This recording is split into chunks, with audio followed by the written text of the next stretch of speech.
So another video on the sub bass in drum and bass production. I wanted to touch on a different technique to produce a sub bass than I did in my last video. My last video about sub bass focuses on how to produce like a warm sounding sub bass using both my Minotaur and the Massive X synth. Whereas this one's a little bit different because I want to show you how I would use my midline to create a sub bass for more of a groovier, dynamic sounding sub bass. So the plugin I'm using for that is the Denise Audio Sub Generator, and this is a really good plugin for this technique because you can feed a sound into the plugin, and it's like an envelope following plugin. So whatever goes into the plugin, it will produce a sub bass based on the attack and decay of what's being fed into it. So if the first thought that comes to your head is how does it read the frequency or the pitch of what's being fed in, there's actually a separate pitch/frequency dial. You have to automate it. Unfortunately, it's not automatic, but it's still useful nonetheless.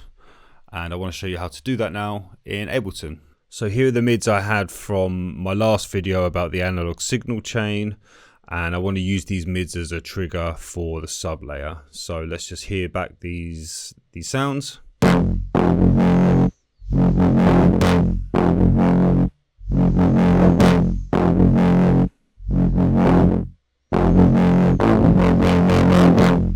Okay, so first thing I'm going to do is just copy and paste these sounds into two different tracks below. So this is going to be my subgroup, and I want to add the sub generator here.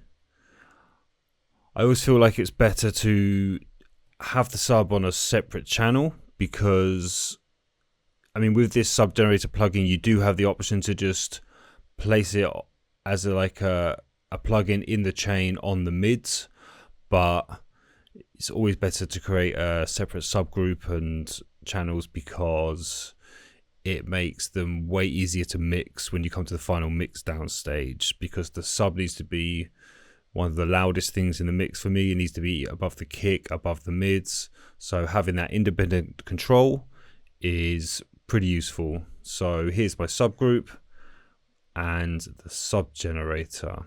Just a quick overview of this plugin. So you've got a mix dial here, and because we have this separate channel, I want the mix at 100% because I don't want any of the mids signal coming through at all.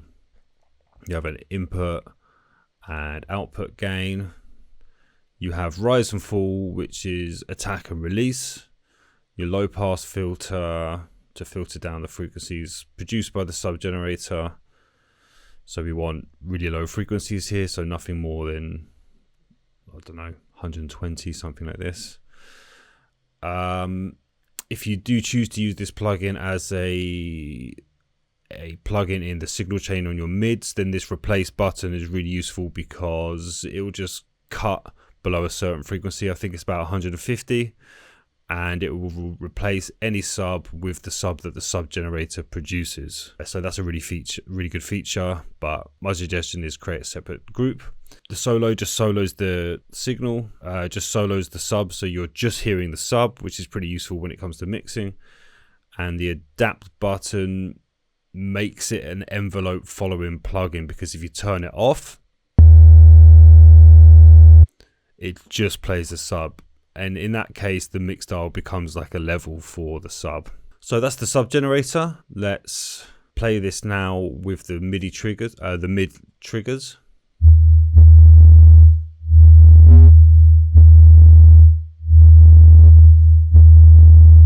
One really important thing is for me, I choose to have the pitch displayed, and this little red button here changes it from a frequency display to like a pitch display control. So yeah, at the moment we're on D sharp, and if I go to my tuner here, I can see that,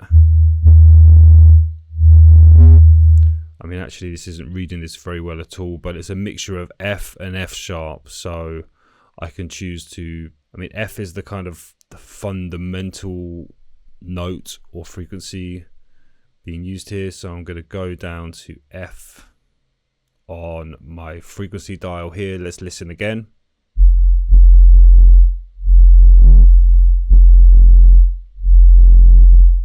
I have to say, listening to this video on laptop speakers is going to be completely pointless. So I really hope you're listening on a proper set of monitors or your headphones so you can hear what's going on in these low frequencies here.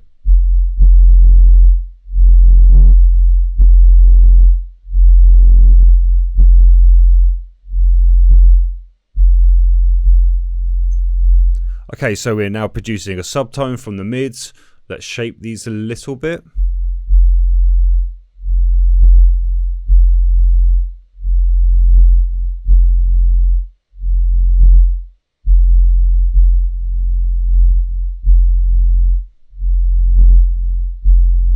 Because you don't want a sub which is too busy, it might be good to take out some of these kind of note triggers here. So I'm just going to go through and do that now.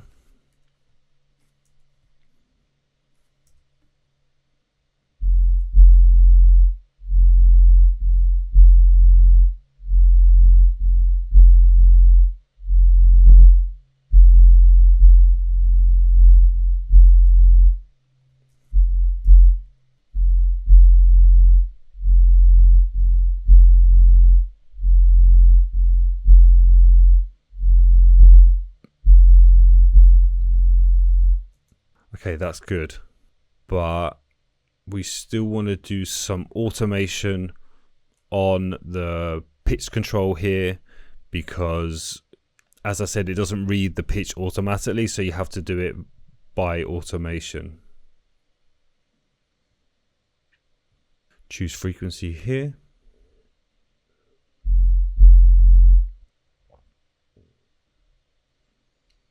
Okay, it's actually really hard to tell from the tuner when exactly the pitch changes, but I'm going to use my ears a little bit here and just do it at the points where I hear that pitch change. Also, irritatingly, this doesn't display the pitch values, it only displays like a numerical value here. So it has a couple of downfalls, but in general, it's a really useful plugin for this tool, for this use.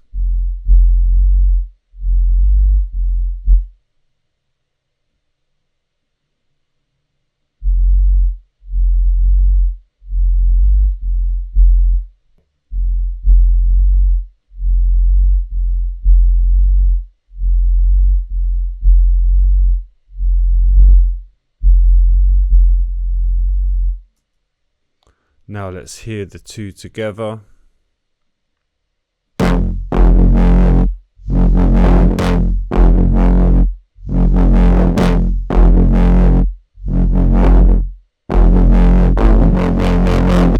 Okay, so I hope you found that video useful and that technique useful. It's certainly a little bit different from the last sub video I showed you. If you're currently not subscribed, which is 2 out of every 3 of you watching these videos, by the way, please do me a favor and hit the subscribe button, also the like button at the same time, to help push this video to new people, and I will see you in the next one.